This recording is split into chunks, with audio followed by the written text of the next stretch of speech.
Shalom, saudara-saudari yang dikasih dalam Tuhan, puji nama Tuhan, kita masih diberikan waktu dan kesempatan untuk menjalani kehidupan kita. Dan hari ini kita boleh menjalani rutinitas kita dengan baik, serta diberikan Tuhan kesempatan untuk menikmati istirahat malam ini. Sebelum kita menikmati istirahat malam kita atau melanjutkan aktivitas kita kembali, mari bersama-sama kita mendengar firman Tuhan untuk kita hari ini, di mana firman Tuhan berdasarkan kitab Keluaran pasal 33 ayat 7 sampai ayat 23. Dengan perikop Musa meminta penyertaan Tuhan di gurun. Saya akan membacakan salah satu dari ayat firman Tuhan ini, dari ayat yang ke-13 secara khusus. Selebihnya silahkan saudara-saudara untuk membaca di tempatnya masing-masing. Dalam ayat yang ke-13 dari Keluaran 33 berbunyi demikian. Maka sekarang jika aku kiranya mendapat kasih karunia di hadapanmu, beritahukanlah kiranya jalanmu kepadaku, sehingga aku mengenal engkau, supaya aku tetap mendapat kasih karunia di hadapanmu. Ingatlah bahwa bangsa ini umatmu. Saudara-saudari yang dikasih dalam Tuhan kita Yesus Kristus, dalam mengarungi perjalanan kehidupan ini, tentu kita perlu memperhatikan beberapa hal yang penting dalam kehidupan kita. Yang pertama adalah barangkali berbicara tentang arah atau tujuan yang ingin dicapai dalam kehidupan kita. Yang kedua, barangkali perlu melihat dan menyadari keberadaan kita, baik dalam kelemahan, kekurangan, keterbatasan, ataupun dalam kelebihan, keistimewaan kita. Yang ketiga juga barangkali kita perlu mewaspadai berbagai tantangan, rintangan yang menghalangi dalam segala perjuangan kita menuju harapan atau finish yang ingin kita capai. Dan tentu setelah itu kita juga harus memiliki cara atau metode bagaimana supaya bisa mengatasi, menghadapi berbagai tantangan dan rintangan tersebut. Hari ini firman Tuhan menceritakan tentang seorang tokoh yang luar biasa dari Perjanjian Lama, yaitu Musa. Musa adalah tokoh yang tidak asing bagi kita, bahkan bagi 3 agama besar di dunia, baik itu agama Yahudi maupun Kristen dan Islam. Sesuai Nas menceritakan bahwa Musa punya tugas untuk memimpin bangsa Israel dalam perjalanan keluar dari Mesir menuju ke tanah Kanaan. Tugas ini tidak mudah. Menurut para ahli, jumlah umat Tuhan yang keluar dari tanah Mesir pada waktu itu hampir sekitar 2 juta orang. Dan perjalanan itu tidak mudah. Perjalanan itu adalah perjalanan yang sangat panjang.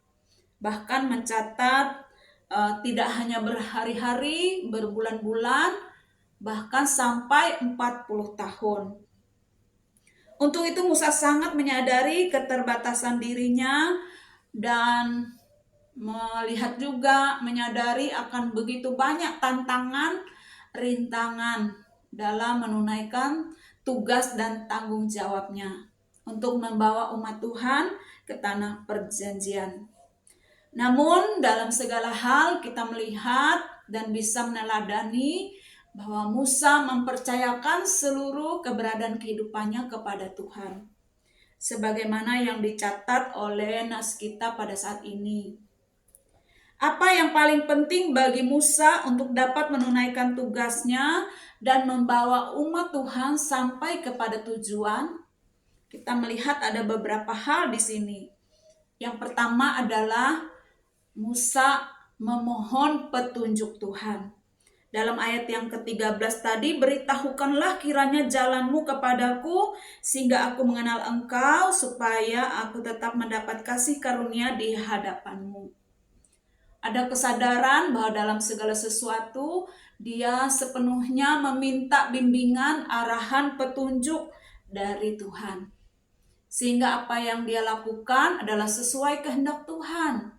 Dan semuanya adalah membawa dia serta umat Israel mengenal Tuhan dengan benar.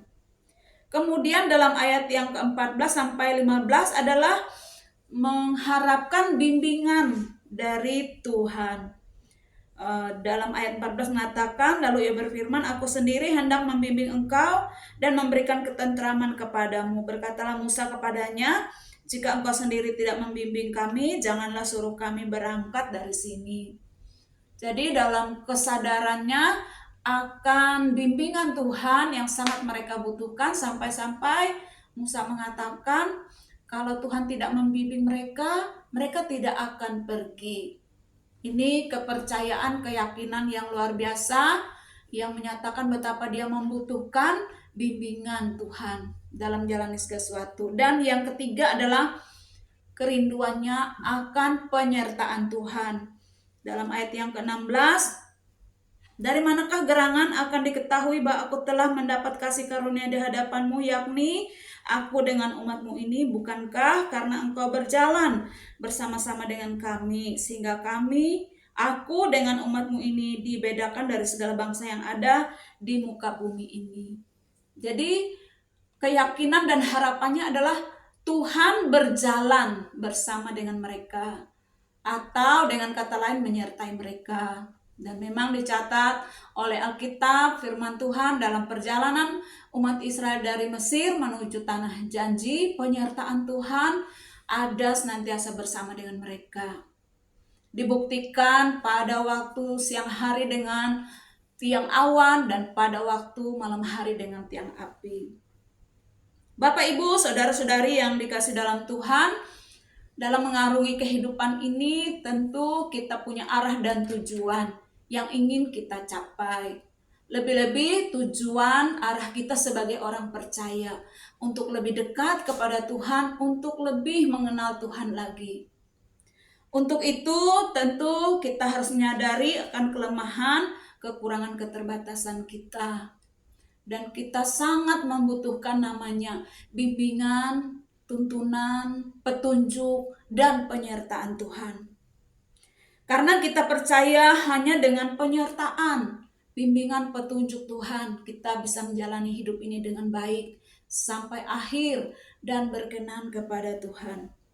Karena itu apapun tantangan, rintangan, ujian, cobaan hidup ini, baiklah kita harus selalu berjalan sesuai petunjuk, sesuai bimbingan, dan senantiasa dalam keyakinan Tuhan menyertai, Tuhan senantiasa berjalan dengan kita. Ini firman Tuhan untuk kita bersama. Semoga Roh Kudus yang melengkapi dan menyempurnakan serta menolong kita mengimani dan memberlakukan dalam hidup kita sehari-hari. Amin. Mari kita satu hati bersama dalam doa. Mari kita berdoa. Tuhan Yesus, terima kasih untuk firman-Mu yang telah kami sampaikan dan dengar saat ini. Kami menyadari keberadaan kami sebagai manusia yang banyak kelemahan, kekurangan, keterbatasan. Walaupun dalam kehidupan ini ada hal-hal penting yang harus kami capai, yang menjadi arah tujuan hidup kami, terutama bagaimana supaya hidup kami berkenan di hadapan Tuhan. Tolonglah kami dengan petunjuk-Mu, dengan bimbingan-Mu, dan juga dengan penyertaan-Mu Tuhan. Sehingga kami umat-Mu dapat menjalani hidup yang benar, tidak tersesat oleh dunia yang jahat ini. Sehingga segala arah dan tujuan kami pada akhirnya memuliakan Engkau Tuhan. Mohon senantiasa penyertaan perlindungan bagi umat-Mu dimanapun berada. Kiranya kemurahan dan pengasihan Tuhan senantiasa menyertai, membimbing, memperlengkapi, dan memberkati. Kami sadar banyak tantangan, ujian, permasalahan dalam hidup ini. namun biarlah kami selalu ada dalam pengasihan, kemurahan, pemeliharaan Tuhan. Terima kasih Tuhan. Ini doa kami hanya bersyukur, berdoa menyerahkan seluruh hidup kami. Hanya dalam nama Tuhan Yesus Kristus, Juru Selamat kami. Amin. Demikian firman Tuhan untuk kita pada saat ini. Semoga Tuhan berkenan kita boleh bertemu kembali pada edisi berikutnya. Shalom.